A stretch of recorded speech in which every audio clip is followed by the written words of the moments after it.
係，喂，紅姐，有咩幫到手啊？靚仔，係想你幫我傳咗呢嚿嘢啦。傳咗佢？係啊，喂，呢度茶記嚟嘅喎，唔係酒吧喎，酒吧就話可以傳酒啫，茶記邊有得傳食物㗎？唉，唔好浪費食物啊嘛，幫我放落去急凍啦。係啊，但係你都咬過一啖嘅，點樣食啊？我第一啖都唔好搞。得㗎啦，唔怕㗎，我個女得閒會嚟食㗎啦。嚇，你傳俾個女食啊？係啊。唔該啦，係啊，唔浪費食物啊嘛。我擺落微波爐啊。好，唔該晒。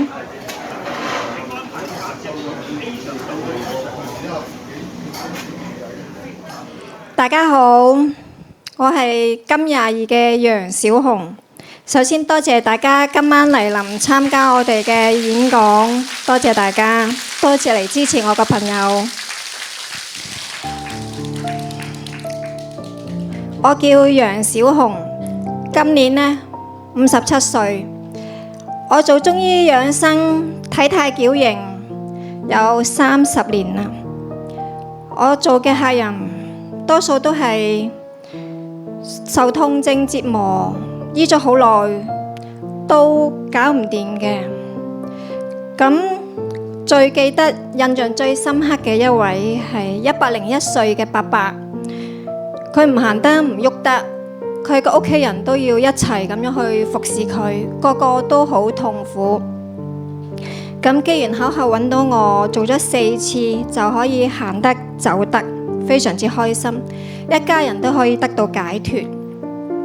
咁呢個個案呢，對我鼓舞呢係非常鼓舞嘅，同埋好有成功感。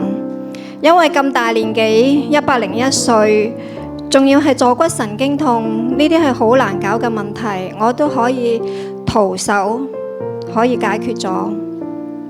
咁即係呢個技術咁好，但係我唔敢擴張我嘅生意。點解呢？我都唔知，一直喺度揾緊問題。其實我係唔敢去揾人幫，唔敢去做廣告，又驚自己做唔切咁樣，自己係咁諗，好搞笑。原來我嚟上堂，我先揾到問題根源。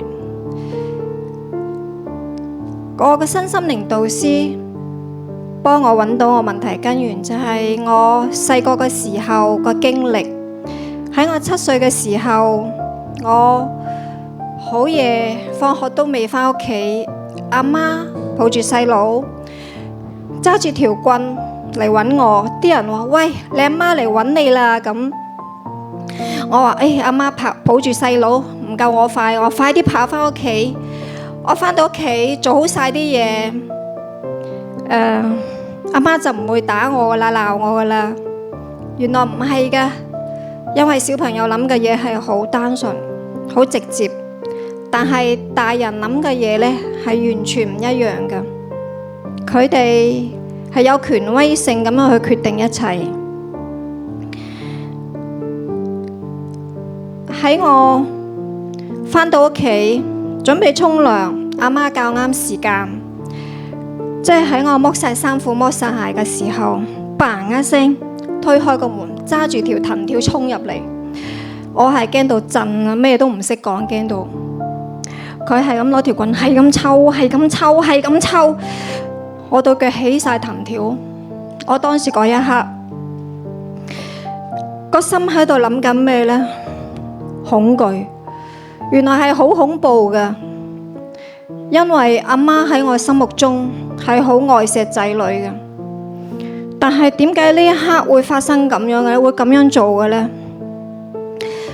我而家講返起，我個心都拔拔跳，手都震，口都震，因為呢個恐懼，呢個創傷，原來係會留喺身體裏面，有記憶，影響咗我50年嘅人生。所以令到我咁多年，我同朋友相處、屋企人相處都係好疏離嘅，好有距離感。我甚至唔識得教我個女女。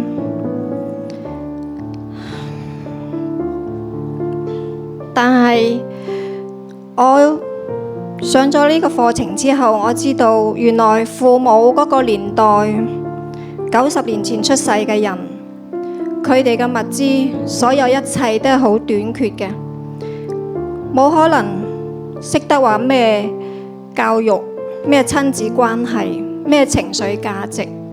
佢哋自己能夠生存落嚟，養得大我哋，已經係奇蹟。所以我好感恩我個父母，同埋我喺呢一刻，我要將之前以為係曾經受過傷害，將佢劈開，我自己重新成長。喺呢度我都想同我個女講一聲對唔住，真係好對唔住我個女，因為我都曾經喐過手打過我個女一次，真係好對唔住個女。我係承傳咗我媽嘅家傳之寶，所以你同我都係第二代嘅受創傷，第二代受傷害嘅。你同我都係有一個願望，就係好希望可以好似人哋咁母女關係非常之融洽、和諧、開心，好似個 friend 咁。我同你一樣，雖然我同我阿媽做唔到，暫時，但係我同你阿女，我哋而家可以自己創造條件，我用我個愛去關懷你，同你一起努力，創造我哋自己而家新嘅開心生活、開心人生。喺呢度，我好想同大家講嘅就係人生導師非常之重要。我哋作為子女，將來都會成為父母。我哋做父母，所有嘅一切行為係會影響小朋友所有人嘅一生。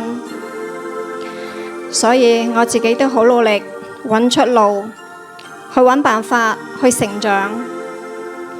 所以好多謝金雲學院，好多謝大家今晚嚟到呢個演講會，多謝大家。我係金雲22嘅楊小紅，多謝 ，Thank you，